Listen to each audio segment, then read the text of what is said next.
အားလုံးပဲမင်္ဂလာပါ100 days of flutter ရဲ့ day 8ကနေပြီးတော့အားလုံးကိုပြန်လည်ကြိုဆိုပါရစေဒီနေ့မှာတော့ဒီကျွန်တော်တို့ရှေ့ရက်တရားပြောခဲ့တဲ့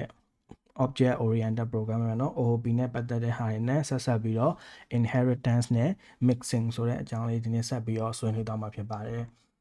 okay ဒါ OOP ကိုသုံးဘူးတဲ့သူတွေဆိုရင်တော့ဒါ inheritance ပေါ့နော် inheritance ကတိုက်ရိုက်ပါတာပြန်မယ်ဆိုရင်တော့ဒါအမွေဆက်ခံတာပေါ့နော်။ အဲ့လိုမျိုးဟာတွေအကြောင်းတော့ OOP နဲ့ပတ်သက်တဲ့သူတွေဆိုရင်တော့ကြားဘူးနာမှာတော့ရှိပြီးသားဖြစ်လောက်မယ်လို့ထင်ပါတယ်။ဒီ Dart မှာကျတော့ဒီ mixing ဆိုတဲ့ဟာလေးပါထပ်ပြီးတော့ဒါဘယ်လိုလဲအမွေခံတာနဲ့ဗလားတဲ့တူတယ်ပေါ့နော်။အဲ့ဒီဥစ္စာပါတယ်။အဲ့ဒီဥစ္စာကိုဘယ်လိုအခြေအနေမှာဘယ်လိုဟာတွေကိုသုံးသင့်တယ်ဘယ်လိုဟာတွေကိုသုံးလို့ရှိလဲဆိုတာလေးတွေကိုဒီနေ့ဆွေးနွေးသွားမှာပေါ့နော်။ Okay အဲ့ဒါဆိုကျွန်တော်တို့လုပ်နေကြအတိုင်းပဲเนาะကျွန်တော်တို့ editor ကိုတွားလိုက်မယ် editor ကိုတွားပြီဆိုရင်ကျွန်တော်ဒီနေ့အတွက်ဒီမှာ file အသစ်စောက်ထားရပါ inheritance ပေါ့ဒါဒီနေ့အဓိကပြောသွားမယ့် topic ဖြစ်နေလို့ပေါ့နော်ဒါကျွန်တော် file အသစ်စောက်လိုက်တယ်ဒါဒီမှာကျွန်တော် file တွေကိုအရင်နေတဲ့ဟာတွေလည်း record အနေနဲ့ထားလာကြလို့ဒီတိုင်းထားရတာပေါ့နော်ဒါမှမဟုတ်ကအကုန်လုံးဖြတ်ပြီးတော့ main.dart ဆိုတဲ့ file တစ်ခုလည်းထားပြီးတော့ရေးချင်တယ်ဆိုလည်းရတယ်ပေါ့နော် okay အဲ့ဒါဆိုကျွန်တော်တို့inheritance ဆိုတာလေးကိုစပြီးတော့ပြောမယ်ပေါ့နော်ဒီရှေ့ရက်တွေကကျွန်တော်တို့တွေ OOP အကြောင်းတွေပြောတဲ့အချိန်မှာ class တွေကိုပြောခဲ့တယ် class တွေစောက်တဲ့အချိန်မှာကျွန်တော်တို့ဒီသူ့မှာ properties တွေရှိတယ်ဒီပြီးသွားရင်သူ့မှာ method တွေရှိတယ်ပေါ့နော်ညာအဲ့ဒီဥစ္စာတွေကကျွန်တော်တို့တစ်ခုချင်းစီပေါ့နော်ဒါကျွန်တော်အရင်နေ့ကပြောခဲ့တဲ့ဒီမှာ user ဟာပေါ့နော်အဲ့လိုမျိုးဟာကြည့်မယ်ဆိုရင်သူကလည်းသူ class တွေမှာသူတို့နဲ့သက်ဆိုင်တဲ့ဒီ properties တွေရှိတယ်ပြီးတော့ရင်သူနဲ့သက်ဆိုင်တဲ့ function တွေပေါ့နော် method တွေရှိရပေါ့နော် okay ဒီနေ့မှာတော့ဒီဟာရဲ့အဆက်ပေါ့နော်တကယ်လို့ကျွန်တော်တို့ကဒီ properties တွေဒီလိုမျိုးတစ်ခုနဲ့တစ်ခု share ချင်တယ်ပေါ့နော်အဲ့လိုမျိုးဟာဆိုရင်တစ်ခုပေါ်တစ်ခုဘယ်လိုပြောမလဲဆက်ပြီးတော့တိဆောက်သွားခြင်းတယ်ဆိုရင်ဘယ်လိုစောင့်မလဲပေါ့နော်အဲ့လိုမျိုးဟာလေးတွေပြောပြခြင်းတယ်ဆိုလိုတာကျွန်တော်တို့ဒါ example ပေါ့နော် example အနေနဲ့ပြောမယ်ဆိုကျွန်တော်တို့မှာဒီ device class ဆိုပြီးတော့ရှိရဆိုပါစို့ဒီ device class ကကျွန်တော်တို့ကြည့်မယ်ဆိုရင်ဒီဘယ်လိုလဲ device အမျိုးမျိုးဖြစ်နိုင်တယ်ပေါ့နော်တစ်ခု example အနေနဲ့ပြောမယ်ဆိုရင်ဒါ smartphone ဖြစ်နိုင်တယ်ဒီ device ကဒါမှမဟုတ်နောက်ထပ်ပေါ့နော်ကျွန်တော်တို့တွေပြောမယ်ဆိုရင်ဒါ gaming phone ပေါ့နော် gaming phone အဲ့လိုမျိုးဖြစ်နိုင်တယ် okay အဲ့တော့ကျွန်တော်တို့ဒီလိုမျိုး class တွေကိုဒီ device ဒါမရှိဘူးဆိုရင်ဥပမာကျွန်တော်တို့ဒီကောင်ကဖုန်းဖြစ်တဲ့အတွက်ကျွန်တော်တို့ဒီမှာswitch on လုပ်တဲ့ function ရှိမှာပေါ့နော်power on mode ညာပြီးတော့ရင်ဒီကောင်မှာလည်း power on လုပ်တဲ့ function ရှိမှာပေါ့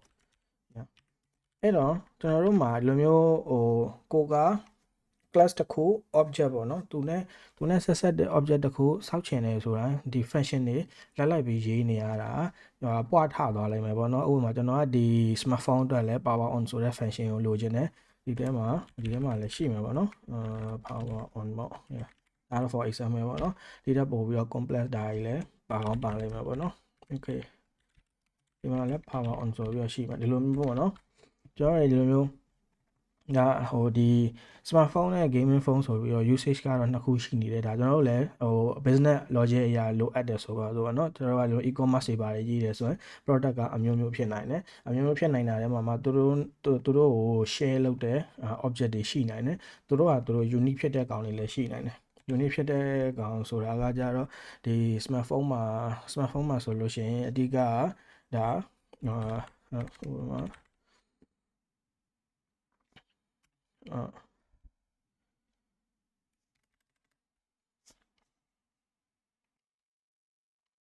smartphone မှာအဓိကအခုလိုမျိုးဒါ play take picture ပေါ့နော် take photo လို့ရေးလိုက်မယ်ဒီလိုမျိုး functionality တွေပါမယ်ဒါဒီလိုမျိုး gaming phone တွေကြတော့သူ့ရဲ့အဓိက functionality ကဓာတ်ပုံရဖို့မဟုတ်ဘူးပေါ့ဓာတ်ပုံရဖို့မဟုတ်ဘဲနဲ့ play game ကအဓိကဖြစ်တယ်ပေါ့ဗျာဒီလိုမျိုးအခြေအနေတွေပေါ့နော်အဲ့ဒါဆိုရင်ဒီလိုမျိုးတူညီတဲ့ဟာတွေကလည်းရှိနေတယ်မတူညီတဲ့ဟာတွေကလည်းရှိနေတယ်အဲ့လိုမျိုးအခြေအနေဆိုရင်ဘယ်လို manage လုပ်မလဲပေါ့နော်ဒီလိုမျိုးတူညီတဲ့ဟာတွေကိုအမြဲတမ်းဒီမှာရေးလိုက်ပြင် copy ကူးပြီးတော့ဒီကိုလာလိုက်တခုခုပြင်နေတယ်ဆိုလဲဒီမှာပြင်လိုက်ပြင်ဒီကိုပြန်ပြီးတော့ copy ကူးလိုက်အဲ့လိုမျိုးလုပ်နေတာအလုပ်မတွင်ဘူးပေါ့နော်အဲ့တော့ကျွန်တော်တို့အနေနဲ့ဒီ ဒီလိုမျိုး OOP မှာကြတော့အဲ့ဒါတွေအတွက်ကိုဘယ်လိုသုံးလို့ရလဲဆိုတော့ inheritance ဆိုပြီးတော့သုံးလို့ရတယ် inheritance ရဲ့အဓိပ္ပာယ်ကတော့ဒါကျွန်တော်တို့တွေဒီလိုမျိုးတူတဲ့ဟာတွေ capability တွေပေါ့နော်တူတဲ့ functionality တွေပေါ့နော်အဲ့လိုမျိုးဟာတွေရှိရဆိုရင် extract လုပ်ပြီးတော့ဒီ class တစ်ခုစောက်လိုက်ပြီးသွားရင်ဒီကျွန်တော်တို့တွေသုံးနေတဲ့ဟာကို extend ပေါ့နော်အရင်ဒီ device ဆိုတဲ့device ဆိုတဲ့ class ကိုလာပြီးတော့ extend လုပ်လိုက်ပြီဆိုတာကဒီ smartphone ကဒီ device ကိုလာပြီးတော့ inherit လုပ်လိုက်တာပေါ့နော်အမွေဆက်ခံလိုက်တာပေါ့ဒီ device ထဲမှာရှိတဲ့ functionality တွေကိုငါသုံးမယ်ဆိုပြီးပြောလိုက်တာလည်းအတူတူပဲအဲ့တော့ဒီမှာလည်းထုံနည်း၎င်းမယ် gaming phone ကလည်းextend ဆိုပြီးတော့ run လုပ်လိုက်လို့ရပါပြီအဲ့တော့ကျွန်တော်တို့တွေဒီမှာကြည့်မယ်ဆိုရင် okay smartphone ပေါ့နော်smartphone ဆိုတဲ့ class ဆောက်လိုက်မယ် gaming phone ဆိုပြီးတော့ gaming phone ဆိုတဲ့ class ဆောက်လိုက်မယ်။ကျွန်တော်တို့ဒါကျွန်တော်ရေးစရာ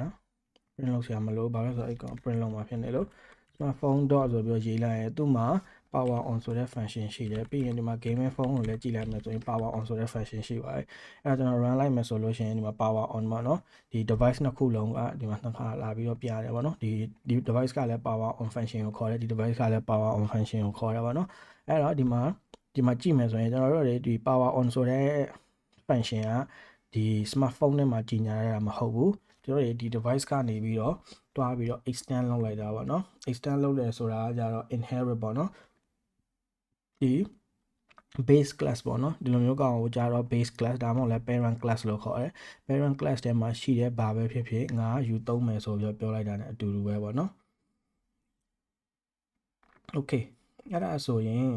ဒီဟာကဒီလိုမျိုးသုံးတာကဟိုဘယ်လိုပြောမလဲဒီ function တွေမှာပဲမဟုတ်ဘူးပေါ့နော် function တွေမဟုတ်ဘူးvariable တွေကိုလည်းဒီလိုမျိုး base class ထဲမှာတွားပြီးတော့ကြီးညာထားလို့ရတယ်ကြီးညာထားလို့ရတယ်ဆိုတာကဥပမာကျွန်တော်ကဒီမှာ final in battery level ဆိုပြီးတော့ကြီးညာလိုက်မယ် okay အဲ့ဒါဆိုရင်ဒီမှာကျွန်တော်တို့ရှေ့ရက်တွေကပြောခဲ့တဲ့ဥစ္စာတွေထဲမှာလည်းပါတယ်ဒီလိုမျိုးကြီးညာပြီဆိုရင်ကြတော့ဘာလဲဆိုတော့ final ဖြစ်တဲ့အတွက် constructor အနေနဲ့ထည့်ပေးရမယ်ပေါ့နော်ဒါဒီ require နဲ့ဘာလို့သုံးလဲပါလဲကကျွန်တော်ရှေ့ရက်ဒီမှာပြောခဲ့ပြီးသားဖြစ်လို့ထူးထူးအများကြီးမပြောတော့ဘူးပေါ့နော်ကျွန်တော်တို့ဒီလိုကြီးညာလိုက်ပြီဆိုပါတော့ကျွန်တော်တို့ဒီ base class ပေါ့နော် parent class မှာဟိုကျွန်တော်တို့တွေဟိုဒီသူ့စီကနေပြီးတော့ဘယ် sub class ပေါ့နော် child class တွေကဖြစ်ဖြစ် inherit လုပ်လို့ရှိရမယ် value ပေါ့နော်ဒါ battery level ပေါ့battery level ကဘာလဲဆိုတာကိုသတ်မှတ်ဖို့လိုတယ်ပေါ့ဒါ battery level တက်ကျွန်တော်model ဆိုပြီးတော့နာမည်ပေးလိုက် model ဆိုပြီးတော့ပေးတာပို့ပြီးတော့တင်သွား okay နောက်တစ်ခုကကျွန်တော်string လို့ပြောင်းလိုက်မယ်ပြီးရင်ဒီမှာလည်း brand ပေါ့ညာဒါဆိုရင်ပို့ပြီးတော့အဆင်ပြေတယ် require desktop run okay အဲ့ဒါဆိုရင်ကြတော့ဒီ device တစ်ခုမှာဆိုရင်ဘယ် model လဲဘယ် brand လဲပေါ့နော်အဲ့လိုမျိုးရှိတယ်အဲ့လိုမျိုးသတ်မှတ်လိုက်ပြီဆိုရင်ကျွန်တော်ဒီမှာ require နဲ့ကြီးညာပေးရတယ်အဲ့လိုသတ်မှတ်လိုက်ပြီဆိုရင်သူ့ရဲ့ sub class တွေကလည်းဒီလိုမျိုး value တွေကိုထည့်ပေးဖို့လိုသွားပြီအဲ့ဒါဆိုရင်ဒီမှာကျွန်တော်ဘယ်လိုထည့်ပေးရလဲကျွန်တော်ကြည့်လိုက်မယ် okay ဒါကျွန်တော် auto complete နဲ့လုပ်လိုက်တာပါเนาะဒါဘာဘယ်လိုအလုပ်လုပ်လဲဆိုတာလေးကျွန်တော်တစ်ချက်ရှင်းပြပေးမယ် okay အဲ့တော့ကျွန်တော်တို့ဒီမှာ smartphone က device ကို inherit လုပ်ထားတယ်ဒီကောင်ကသူ့ရဲ့ parent class ပေါ့နော်ဒီကောင်က child class ဖြစ်တယ်ဒီ parent class ကိုစောက်ဖို့ဆိုရင်ကကြတော့သူ့မှာ value နှစ်ခုလိုအပ်တယ်ဒါလိုတာပေါ့နော် optional မဟုတ်ဘူးလိုတာ model နဲ့ brand ကိုထည့်ပေးဖို့လိုတယ်ဒီမှာကျွန်တော်တို့တွေ class တွေကို value ထည့်ပေးပြီးဆိုလို့ရှိရင် this နဲ့လာပြီးတော့ထည့်ပေးတဲ့ parameter နဲ့ကိုဒီ class ထဲမှာသတ်မှတ်ထားတဲ့ parameter နဲ့ကိုလာပြီးတော့ချိန်တယ်ဒါရှေ့ရက်ကပြောပြီးပြီ okay ဒီနေ့မှာတော့ဒါ child class ပေါ့နော် child class ကနေပြီးတော့ဒီလိုမျိုးပေါ့ inherit လောက်ထားတဲ့ကောင်တကယ်တော့ smartphone ကသူ့ထဲက value ဘာမှအဲ့လိုမျိုးကြီးညာရတာမရှိဘူးသူ့ထဲမှာဒီ final တွေပိုင်းနဲ့ရေးရတာမရှိဘူးသူ့ထဲမှာလိုအပ်တာမရှိဘူးဒါပေမဲ့ device ကသူ့ကိုinstantiate လောက်တိုင်းပေါ့နော်ဒီ model နဲ့ brand ရှိရမှာဖြစ်တဲ့အတွက်နှစ်ခုလိုတယ်ပေါ့နော်အဲ့တော့ဘယ်လို value အနေနဲ့ pass ပေးလို့ရလဲဆိုတော့အခုတိုင်းပဲဒီအပေါ်နဲ့ရေးရတာစင်တယ်လို့ရှိတယ်ဒါပေမဲ့ဒီမှာဘာကွာလဲဆိုတော့ super ဆိုပြီးတော့ကွာတယ် super ကြတော့ဘာကိုပြောတာလဲဆိုတော့ parent class ကိုဒါဘယ်လိုပြောမလဲ reference လုပ်တာပေါ့နော် အဲ့ဒါဘယ်လိုလဲဆိုတော့ဒီကျွန်တော်တို့ smartphone ဆိုပြီးတော့ကျွန်တော်ဒီကောင်ကိုလည်းကြီးညာလိုက်မယ် okay smartphone ဆိုပြီးတော့ object တစ်ခုစောက်တယ်ဆိုပါဆိုစောက်တယ်ဆိုရင်သူ့ရဲ့ကို model အနေနဲ့ထည့်ပေးလိုက်တဲ့ value ကသူ့နဲ့ဓာတ်ရိုက်ဆိုင်တာမဟုတ်ဘူးသူ့ရဲ့ super ပေါ့နော်သူ့ရဲ့အပေါ်မှာရှိတဲ့ဟာပေါ့သူ extend လုပ်ထားတဲ့ကောင်နဲ့ဆိုင်တာဆိုပြီးတော့ပြောလိုက်တာနဲ့တူတယ်ဒီမှာလည်းထုံနေလည်းကောင်းမယ် super နဲ့ဆိုင်တာပေါ့နော်သူနဲ့ဆိုင်တာမဟုတ်ဘူး okay အဲ့တော့ကျွန်တော်တို့ဒီမှာကြီးညာမယ်ဆိုရင်ကကြတော့ဘယ်လိုဖြစ်သွားလဲဆိုတော့အရင်နေ့တွေကမနေ့ကပြောခဲ့တယ်ပေါ့နော်ဒီမှာ require နဲ့ကြီးညာထားတယ်ဒီလိုမျိုး curly bracket နဲ့ဆိုရင်ကြတော့ name parameter ဖြစ်သွားပြီပေါ့ name parameter ဖြစ်တဲ့အတွက် model ဆိုပြီးတော့ရှိမယ်ပေါ့နော်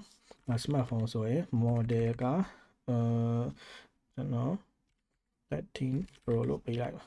okay brand ကြတော့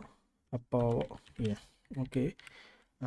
gaming phone ဆိုရင်ဘာရှိလဲ gaming phone ဆိုရင်ရပါတော့also ပေါ့ also gaming နဲ့ထားပါတော့ yeah also Azure တော့ပါလား yeah နာမည်မှားကောင်းလဲမှားမယ်ပေါ့နော် yeah ဒါပေမဲ့ဒီလိုမျိုးပေးလိုက်ပြီပေါ့နော်ဒီလိုမျိုးပေးလိုက်ပြီဆိုလို့ရှိရင်ဒီမှာကျွန်တော် model အနေနဲ့ pass လုပ်ပေးတယ် brand အနေနဲ့ pass လုပ်ပေးတယ် model အနေနဲ့ pass လုပ်ပေးတယ် brand အနေနဲ့ pass လုပ်ပေးတယ်အဲ့ဒီကောင်နှစ်ခုကကျွန်တော်တို့ဒီထဲကို class တွေဝင်လာပြီးတော့ super ပေါ့နော်သူတို့ရဲ့ parent class ကိုလာပြီးတော့ reference လုပ်ပြီးတော့ link လုပ်သွားတဲ့သဘောမျိုးပေါ့ okay အဲ့ဒီမှာကျွန်တော်ဒီမှာဆိုရင် power on ဆိုပြီးတော့ခေါ်ထားတယ် power on ကသူ့ရဲ့ parent function ဖြစ်တဲ့အတွက်ဒီကောင်ကြီးကိုလာပြီးတော့ run မယ်ပေါ့နော်အဲ့ဒီမှာကျွန်တော် brand ဆိုပြီးရေးလိုက် okay အဲ့တော့ကျွန်တော်ဒီမှာ run လိုက်ပြီဆိုလို့ရှိရင်ဒါကျွန်တော်ဒီမှာကြီးညာပေးထားတယ်ကောင်ပေါ့နော်13 pro apple power on also power on ဆိုပြီးတော့တွေ့ရလိမ့်မယ်ပေါ့နော် ROG also yeah တော့ yeah okay ဒီလိုမျိုးတွေ့ရလိုက်မယ်အဲ့တော့ကျွန်တော်တို့တွေ value အနေနဲ့ဘယ်လို pass လုပ်ရလဲသိပါပြီတကယ်လို့ဆိုပါစို့ကျွန်တော်တို့ဒီ smartphone ထဲမှာသူ့ specific ပေါ့နော်ဒီ smartphone specific value တစ်ခုခုလိုတယ်ဆိုပါစို့ဒီဟာကထားပါတော့camera pixel ပေါ့ yeah ဒီလိုမျိုးလိုတယ်ဆိုပါစို့ဒါလည်းကျွန်တော် final လို့ကြီးညာပြလိုက်မယ်ဒီလိုမျိုးလိုရဆိုပါဆိုအဲ့ဒါဆိုရင်ဘယ်လို pass လုပ်မလဲပေါ့ okay အဲ့ဒါဆိုရင်အခုဒီမှာရှိပြီးသား value တွေဒါဟိုသူ့အပေါ်ကိုဒီ super အနေနဲ့ parent class ကို pass လုပ်ပေးမယ်ကောင်ဒီမှာမှကျွန်တော်တို့ကဒီ value တစ်ခုထပ်လိုရဲဆိုရင်ဘယ်လိုလုပ်လို့ရလဲဆိုတော့ဒါကိုလည်းကျွန်တော် name parameter အနေနဲ့ပဲကြီးညာလိုက်မယ်ဒီမှာ super မဟုတ်တော့ဘဲနဲ့ကို class ထဲမှာပဲသုံးမှာဖြစ်တဲ့အတွက် this နဲ့ဖြစ်သွားမယ် this နဲ့ camera pixel ဆိုပြီးတော့ကြီးညာလိုက်ပေါ့အဲ့ဒါဆိုရင်ကြတော့ဒီဟိုကိုရဲ့ parent class တွေကို value pass လောက်တာမဟုတ်ဘူးပေါ့နော်ကိုရဲ့ဒီလက်ရှိဒီ class အတွက်ပါ value တွေ pass လုပ်လို့ရတာကိုတွေ့မှာဖြစ်တယ်အဲ့တော့ဒီမှာသွားလာပြီးတော့ one နဲ့ပြနေမယ်ဒီမှာကျွန်တော် camera pixel ဆိုပြီးတော့ထည့်ပေးရမယ်60 pixel ပဲထားပါတော့အပေးအဲ့လောက်များလာတော့မသိရ12 pixel ပဲထားပါတော့ okay အဲ့ဒါဆိုကျွန်တော် run လိုက်ပြီဆိုလို့ရှိရင်ဒီလိုမျိုးတွေ့ရမယ်ဒါအခုဒီမှာ camera pixel ကဒီထဲကိုရောက်နေပြီပေါ့နော် okay အဲ့ဒါဆိုတော့ taking photo of okay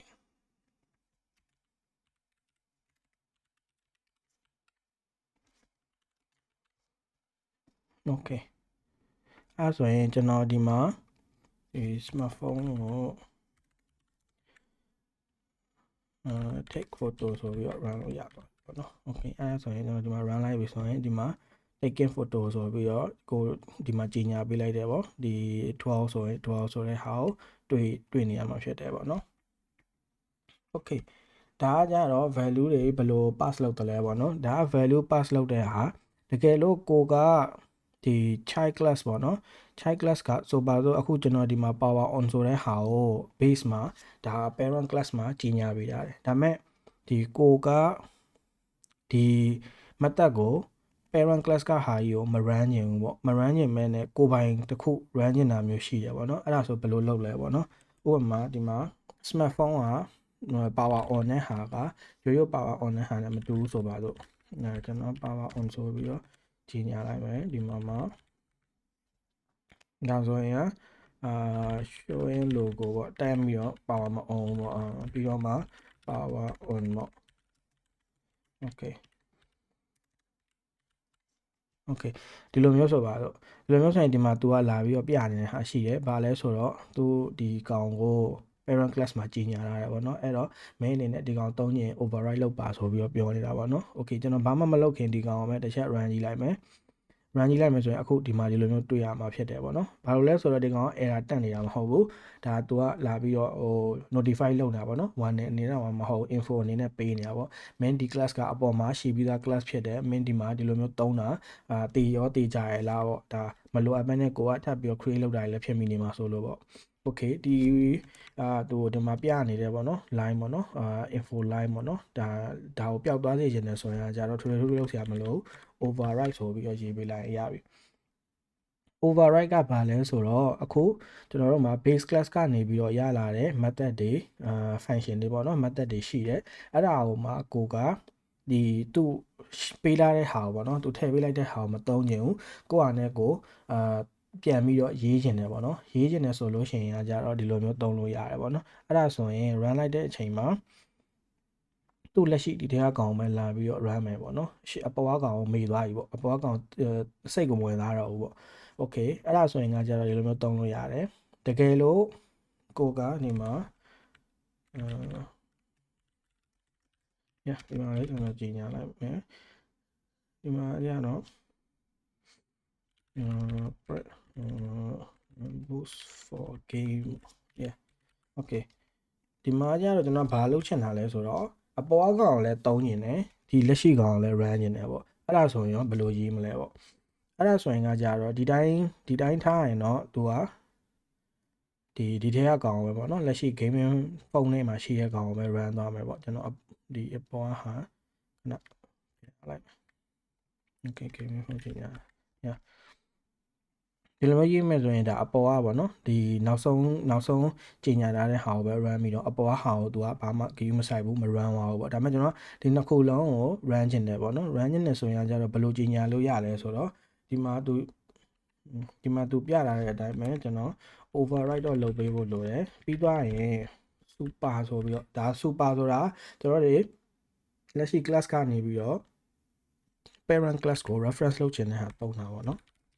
okay အဲ့လိုအခုလိုမျိုးကျွန်တော်ကြီးညာလိုက်ပြီဆိုရင်ဒါ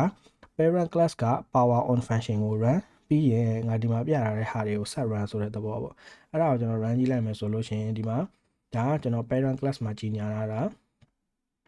ဒီမှာပေါ့နော် parent class မှာကြီးညာထားတဲ့ function ကိုသူကအရင်လာပြီးတော့ run တယ်ပြီးတော့မှကိုယ့်ရဲ့လက်ရှိ class ကပေါ့နော် boost for game ဆိုတဲ့ဟာလာပြီးတော့ run တယ်ပေါ့အဲ့တော့ကိုကorder ကိုပြောင်းနေတယ်ဆိုလဲဘာမှမခတ်ဘူးဒီလိုမျိုးပြောင်းလိုက်ရကြတော့ကိုလက်ရှိ class ကဟာကိုအရင်လာ run တယ်ပြီးသွားပြီဆိုရင် parent class ကဟာကိုလာပြီးတော့ခေါ်ပေးတယ်ပေါ့ okay အဲ့ဒါဆိုရင်ဒါကြတော့ဒီ parent class တွေပေါ့နော် parent class က value တွေကိုဘယ်လိုသုံးလဲ parent class နဲ့ဒီအခုလက်ရှိ class နဲ့ကိုဘယ်လိုမျိုးချိန်လဲပေါ့နော်အဲ့ဒါလေးတွေကိုပြောပြသွားတာဒီမှာ override လုပ်တဲ့ဟာဆိုလဲဒါလက်ရှိတဲ့class တွေရပါတော့ parent class က functionality တွေကို override လုပ်ချင်တဲ့အခါဆိုလဲဒီလိုမျိုးသုံးလို့ရတယ်ပေါ့နော် okay အဲ့ဒါဆိုရင်ကျွန်တော်ဒီ inheritance နဲ့ပတ်သက်ပြီးတော့နောက်ထပ်တစ်ခုဆက်ပြီးတော့ပြောသွားမယ်ပေါ့နော်ဆက်ပြီးတော့ပြောသွားမယ်ဆိုတဲ့ဟာကြောင့် inheritance က powerful ဖြစ်တယ် powerful ဖြစ်တော့ဒါသူ့ကိုဒီဟာကကြတော့သုံးနည်းတစ်ခုပေါ့နော်ကျွန်တော်တို့ base class ထဲမှာလိုအပ်တဲ့ functionality တွေထည့်တယ်ပြီးတော့မှသူ့ကိုဒီမှာတခြား class တွေကနေပြီးတော့override လုပ်တာတွေအဲ့လိုမျိုးဟာတွေနဲ့လုပ်သွားတာပေါ့နော်သူ့ထဲမှာရှိတဲ့ value တွေကိုပြန်ပြီးတော့သုံးတာတွေ override လုပ်တာတွေအဲ့လိုမျိုးဟာတွေနဲ့သုံးတယ်နောက်တစ်ခုရှိတာကကြတော့ဒီ parent class ကို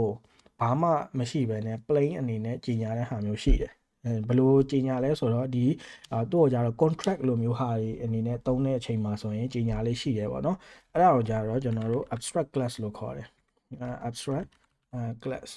ဥပမာအားဖြင့် payment method ဆိုပြီးထားပါတော့ okay အဲ့မှာတော့ဘာလို့ abstract လို့ကြီးညာလာလဲဆိုတော့ကျွန်တော်တို့ဒီထဲမှာ concrete ပေါ့နော်လုံးဝဘယ်လိုမှတိကျသေးကြတယ် implementation တွေထည့်မှာမဟုတ်တဲ့အချိန်ကျတော့ abstract ဖြစ်တယ်ပေါ့နော်ဘယ်လိုမှအကြံမြင့်ဖြစ်တယ်ပေါ့နော်အဲ့လိုမျိုးဟာတွေကိုဆိုရင် abstract နဲ့တောင်းလို့ရတယ်ကျွန်တော်ဒီမှာ process payment လို့ကြီးညာလိုက်မယ် okay ပြီးတော့ဒီမှာ amount ဒီမှာကျတော့ကျွန်တော် abstract class ဖြစ်တဲ့အတွက် body အနေနဲ့ implementation ထည့်ခြင်းလည်းရတယ်မထည့်ဘဲနဲ့ဒီလိုမျိုးရေးလည်းရတယ်ညာဒီမှာကျတော့ body အနေနဲ့ implementation ထည့်လိုက်ရင်ဘာနဲ့တူပါလဲဆိုတော့ကျွန်တော်တို့ဒီအပေါ်မှာရေးထားသလိုမျိုးပေါ့နော်ကျွန်တော်တို့ value ဒီမှာ implementation functionality implementation ထည့်ပေးလိုက်တာနဲ့တူတယ်ပေါ့နော်အဲ့တော့ကျွန်တော်တို့ဘယ်လိုလုပ်လို့ရပါလဲဆိုတော့ဆိုကြပါစို့ဒီမှာ class credit card ပေါ့ credit card ကဒီ payment method ကို extend လုပ်လိုက်ပြီ extend လုပ်လိုက်ပြီဆိုရင်ကြတော့ဒီလိုမျိုးပေါ်လာမယ်ဘာလို့လဲဆိုတော့ကျွန်တော်တို့အပေါ်မှာကြတော့ဒီ override ဆိုတဲ့ဟာကမရေးလဲရတယ်ဒီကောင် optional ဖြစ်တယ်ပေါ့နော် optional ဖြစ်တာဘာလဲဆိုတော့အပေါ်မှာကျွန်တော်တို့ကြီးညာပြီးသားဖြစ်နေလို့ yo class ဖြစ်တယ်လို့ abstract class မှာကြတော့တော့မဟုတ်တော့ဘူးဒီကောင်က abstract အနေနဲ့ပဲရှိတာ implementation တွေပါမလုပ်ထားဘူးပေါ့နော်မလုပ်ထားတော့သူကဒီကောင်ကိုလာပြီး implementation လုပ်ဖို့ပြောနေတယ်အဲ့တော့သူ့မှာ implementation ထည့်ပေးရတယ်ပေါ့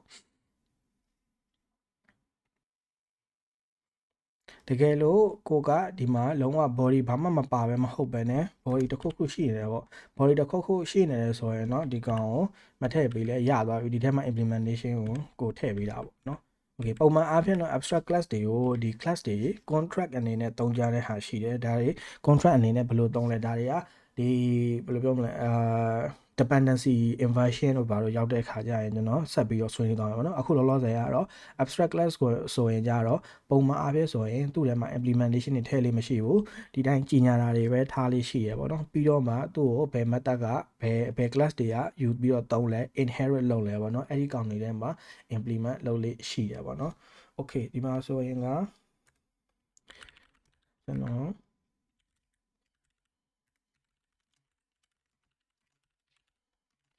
တက်ကလို့ပဲကျွန်တော်ရေးလိုက်မယ် okay ဒီမှာနောက်ထပ်ကျွန်တော်တို့မှာ class တစ်ခုရှိမှာဆိုပါတော့ဥပမာ PayPal ပေါ့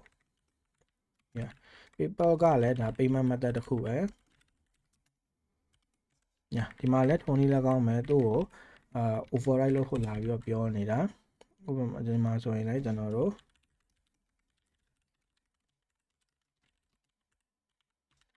okay ကျွန်တော်ပြရတယ်ပါနော်အဲ့တော့ကျွန်တော်တို့အနေနဲ့ဘယ်လိုသုံးလို့ရလဲဆိုတော့ဥပမာကျွန်တော်တို့မှာcheckout function ရှိရပေါ့ checkout function ရှိရဆိုရင်ဒီထဲကိုကျွန်တော်တို့တွေတက်တက်ကြီးလုံးဝပေါ့နော်ဟိုဘယ် payment method မဆိုတုံးတဲ့ပုံစံမျိုးရေးလို့ရသွားပြီဘယ်လိုမျိုးရေးလဲဆိုတော့ကျွန်တော်တို့ဒီထဲကိုဒါဟို credit card တို့ PayPal တို့အနေနဲ့ထည့်မနေတော့ဘူး payment method ဆိုပြီးတော့ထည့်ပေးလိုက်မယ်ပြီးသွားရင်သူ့ထဲကိုtotal ဆိုပြီးတော့ထည့်ပေးလိုက်မယ် okay အဲ့ဒါဆိုတော့ဘယ်လိုလုပ်လို့ရပါလဲဆိုတော့ထားပါတော့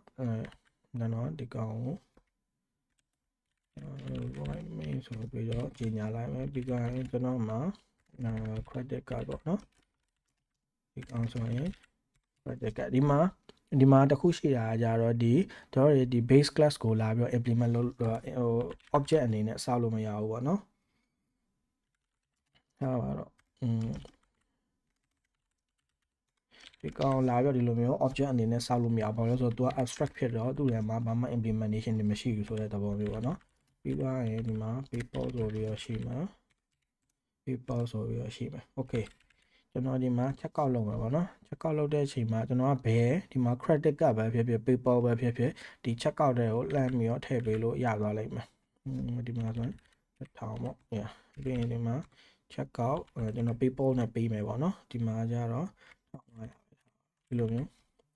ထည့်ပေးလိုက်လို့ရသွားပြီပေါ့နော်ဒီလိုထည့်ပေးလို့ရတဲ့အကြောင်းကဘာကြောင့်လဲဆိုတော့ဒီ check out မှာကျွန်တော်အနေနဲ့ဒီ concrete ဖြစ်တဲ့ပေါ့နော်ဒီ PayPal တို့ credit card တို့အဲ့လိုမျိုးကောင်နေရေးတာမဟုတ်ဘဲနဲ့ abstract class ပေါ့နော်အဲ့ဒီကောင်ကိုထည့်ပေးထားတဲ့အတွက်သူ့ကို implement လုပ်ထားတဲ့ဘယ် class မဆိုဒီမှာလာပြီးတော့ payment လုပ်လို့ရတယ်ပေါ့နော်အဲ့တော့ကျွန်တော်ဒီမှာ payment တော့ process payment ဆိုပြီးတော့ဝင်လာတဲ့ total ကိုကျွန်တော်ထည့်ပေးလိုက်ပါ okay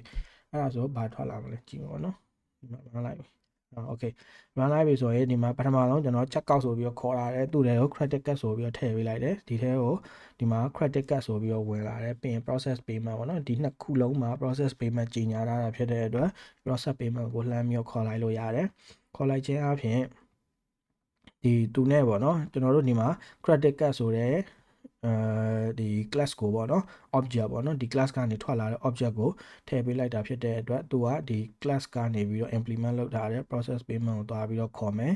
မှာ credit card ပေါ့နော်အဲ့ဒါရလာမယ်ဒီမှာဒုတိယတစ်ခုက PayPal ကနေထည့်ပေးလိုက်တဲ့ process payment ကိုသူ့ရဲ့ဆိုင်ရာ class တွေကနေပြီးတော့တွားခေါ်တာဖြစ်တဲ့အတွက်ဒုတိယဒီကောင်ရမယ်ပေါ့နော်ဒီလိုမျိုးအခုဒီမှာတွေ့ရတဲ့အတိုင်းပေါ့နော်ဒီလိုမျိုးကြီးညာခြင်းအဖြစ်ကျွန်တော်တို့တွေvariation တွေအများကြီးရှိနိုင်တဲ့ဟာတွေဆိုရင်ဘယ် variation ကိုမှဖြစ်ထည့်ပေးလို့ရသွားတဲ့အခြေအနေမျိုးပေါ့နော်အဲ့တော့ကျွန်တော်တို့ကဒီPayPal နဲ့ပေးတာလား credit card နဲ့ပေးတာလားဒါလားအဲ့လိုမျိုးကြီးအများကြီးလိုက်ပြီးတော့value တွေကို base လုပ်ပြီးတော့ check စီရမလို့တော့ဘူးဒီလိုမျိုး abstract class ကနေကြီးညာလာတာဖြစ်တဲ့အတွက် inherit လုပ်ပြီးတော့သူနဲ့ဆိုင်ရာ implementation တွေကို check သွားလို့ရတယ်ပေါ့နော် okay ကျွန်တော်တို့ဒီမှာတစ်ခုသတိထားမှာပေါ့နော်ဒါကျွန်တော်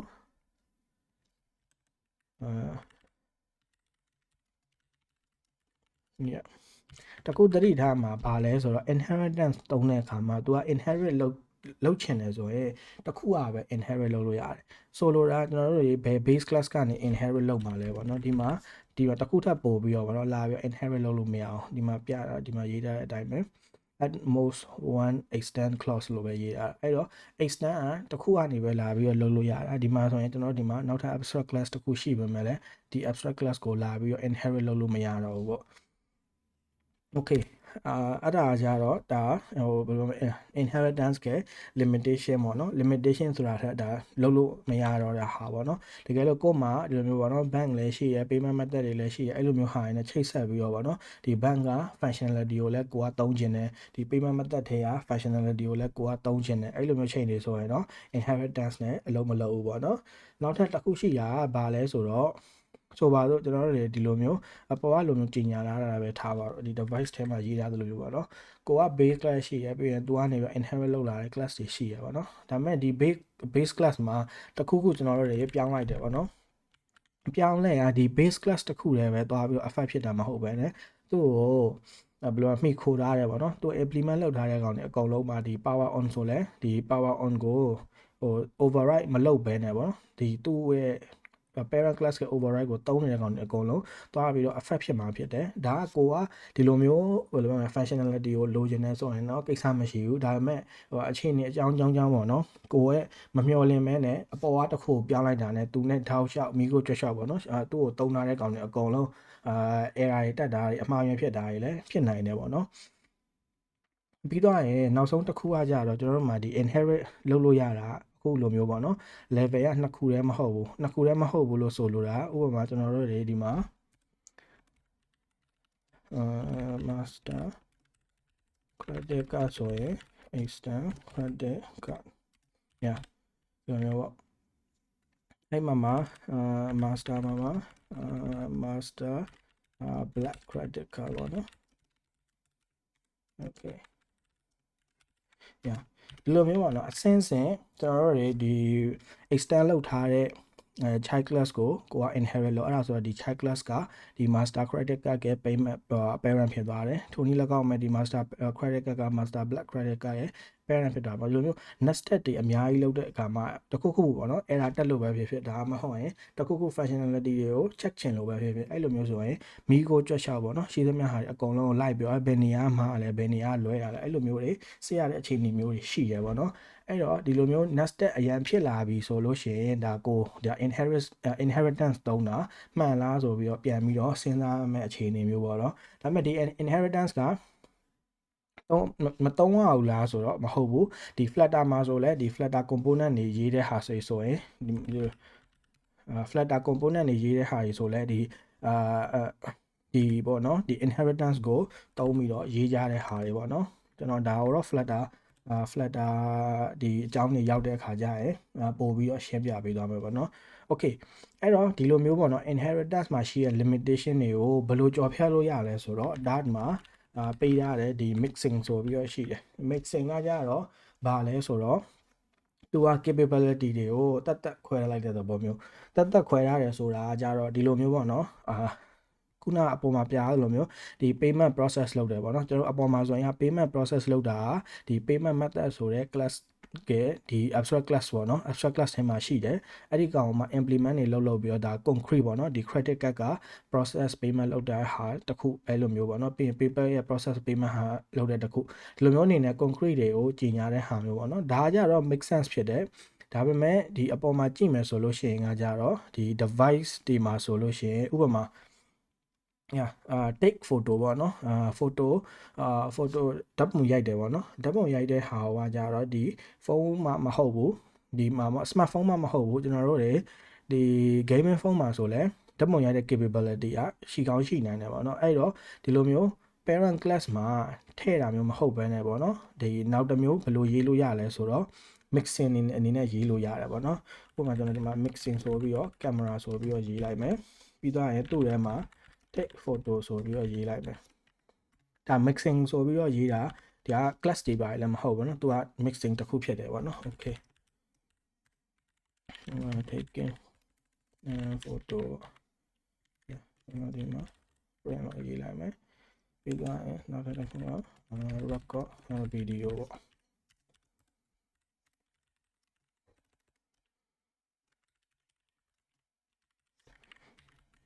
့okayအဲ့တော့ကျွန်တော်တို့တွေဒီကောင်ကိုဘယ်လိုပြန်ပြီးတော့တုံးလို့ရပြီလဲဆိုတော့ဥပမာကျွန်တော်တို့မှာclass ကျွန်တော်ခုနကကျွန်တော် smartphone ကိုပေးလိုက်မယ် smartphone က extend device ကို extend လုပ်တယ်ပြီးတော့ဒီ mixing ကိုကြတော့ဘယ်လိုတုံးလို့ရလဲဆိုတော့ camera ဆိုပြီးတော့တုံးလို့ရ okay ဒီကောင်ကဘာလို့ပြလဲဒီမှာဒါကြတော့ဒါအပေါ်ဒီ device ကနေပြီးတော့လိုအပ်တဲ့ဟာပေါ့နော် model နဲ့ brand လိုတယ်ပြီးတော့မှကျွန်တော်ကဒီမှာဒီ device ထဲမှာဒီtake photo ဆိုတဲ့ဟာသူ့ထဲမှာရှိမနေဘူးပေါ့နော်ကျွန်တော်ဒါကို mixing ထဲမှာကြီးညာရတာပေါ့နော်ကျွန်တော်ဒီကောင်ကိုခဏဖယ်လိုက်မယ်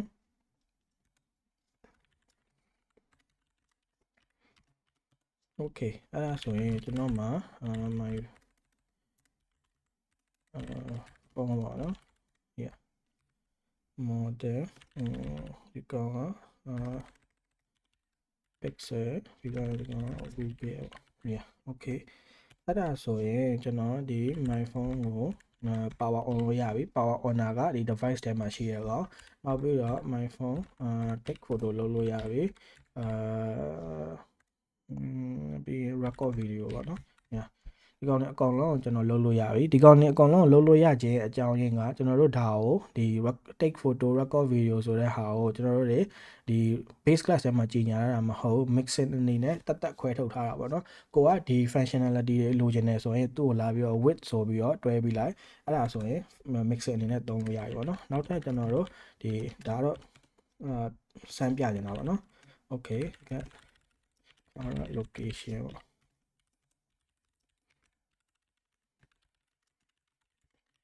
okay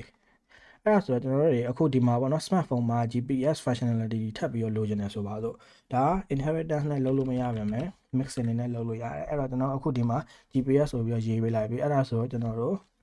ဒီ my phone တော့get location ဆိုပြီးတော့သုံးလို့ရသွားပြီဒါကကြတော့ mixing ရဲ့ powerful ဖြစ်တဲ့ဟာပေါ့နော်ကျွန်တော်တို့တွေကိုလိုချင်တဲ့ class တွေမှာတွားပြီးတော့ attach လုပ်လိုက်တာ ਨੇ သူ့ရဲ့ဒီမှာကြီးညာထားတဲ့ဟာပေါ့နော် define လုပ်ထားတဲ့ဟာတွေအကုန်လုံးကိုအသုံးပြုလို့ရသွားပြီပေါ့ yeah okay အဲ့ဒါဆိုတော့ mixing မှာလဲသူ့အနေနဲ့သူဘယ်လိုပြောမလဲဟိုဒါတော့ mixing ရဲ့ basic သုံးနည်းပေါ့နော်ဒါပေမဲ့ကိုကဒီ model နဲ့ brand ပေါ့နော်ကို attach တွားလုပ်တဲ့class က value တွေပေါ့နော်သူ့တွေက value တွေကိုပြန်ပြီးတော့သုံးချင်တယ်ဆိုပါဆိုဒီကောင်ကဒီသူကဘယ် class မှာတွားပြီးတော့ attach လုပ်လို့ဒီကောင်ကိုသုံးလို့ရနိုင်မှာဖြစ်တဲ့အတွက်ဒီလိုမျိုး class တွေက value တွေကိုတော့သူ့ထဲမှာချက်ချင်း assign မရဘူးပေါ့နော်ကျွန်တော်ဒီမှာ model ဆိုပြီးတော့တွားချိန်ညာကြည့်ဘာမှမထွက်လာဘူးပေါ့နော်ဘာလို့လဲဆိုတော့သူကဘယ် class မှာတွားပြီး attach လုပ်မှလည်းမသိလို့အခုကျွန်တော်ဒီကောင်ကို camera ကိုဒီ credit card ဒီဘိုင်းမှာလည်းတွားပြီးတော့ဒီမှာ attach လုပ်ကြည့်တယ်ဆိုလဲရတယ်အဲ့တော့ဒီ credit card က camera ရိုက်လို့ရတယ်ဆိုတာအဲ့ဒီမျိုးဖြစ်သွားမှာပေါ့နော်အဲ့တော့ဒီတကယ်လို့အဲ့လိုမျိုးသုံးနေတယ်ဆိုရင်တော့ဘယ်လိုလုပ်လို့ရလဲဆိုတော့ဒီကောင်ကို on ဆိုပြီးတော့ထည့်ပေးလိုက်လို့ရတယ်ဒီ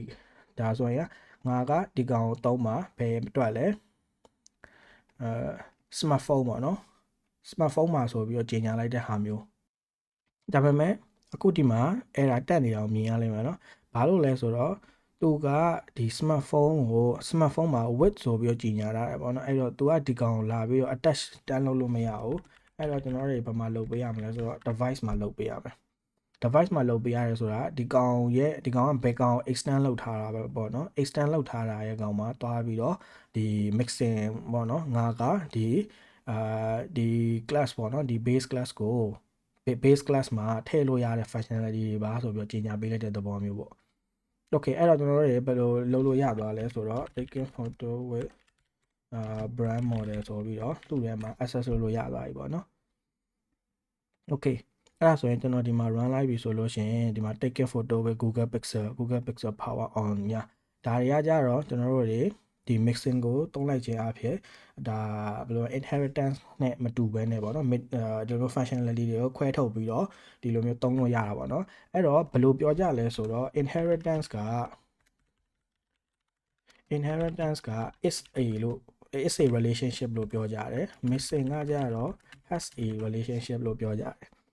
inheritance ကိုဘယ်နေရာမှာသုံးလဲဆိုတော့ဒီအခုလက်ရှိ function ကအပေါ်အကောင်ပေါ့နော်ဒီမှာဆိုရင် smart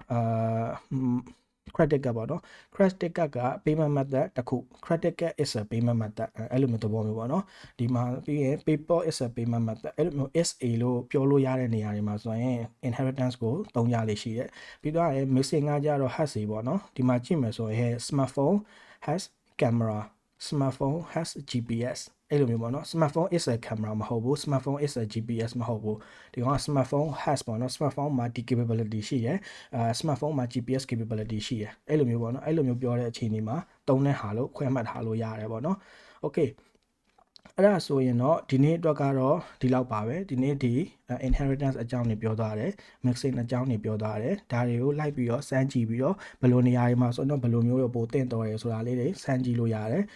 တကယ်လို့သိချင်တာတွေပါရှိရဆိုလဲဆွေးနွေးလို့ရပါတယ်ကျွန်တော်ရဲ့ Discord channel ကိုဝင်ရောက်ပြီးတော့ကိုမေးလို့တဲ့ဟာတွေလည်းဝင်ပြီးတော့မေးလို့ရတယ်ပေါ့နော်ကျွန်တော်ရဲ့ဒီ newsletter ပေါ့နော် newsletter ကိုလည်း subscribe လုပ်ထားလို့ရတယ်အဲ့ဒီထဲမှာဆိုလဲကျွန်တော်နေ့စဉ်နဲ့အမျှပေါ့နော်ဒီ Flutter နဲ့ပတ်သက်တဲ့ဟာတွေကို share လုပ်ပေးနေတဲ့ဟာတွေရှိရပါတော့တကယ်လို့ဒီ YouTube ဗီဒီယိုကြည့်ပြီးတော့ like လုပ်ချင်တယ်ဆိုလဲ like လုပ်လို့ရပါတယ်ကျွန်တော်ရဲ့ဒီ YouTube channel ကို subscribe လုပ်ထားလို့ရပါတယ် okay အားလုံးဒီနေ့အတွက်ကတော့ဒီလောက်ပါပဲနောက်နေ့ဒီမှာပြန်လဲဆုံတွေ့ပါမယ်အားလုံးကျေးဇူးအများကြီးတင်ပါတယ် bye bye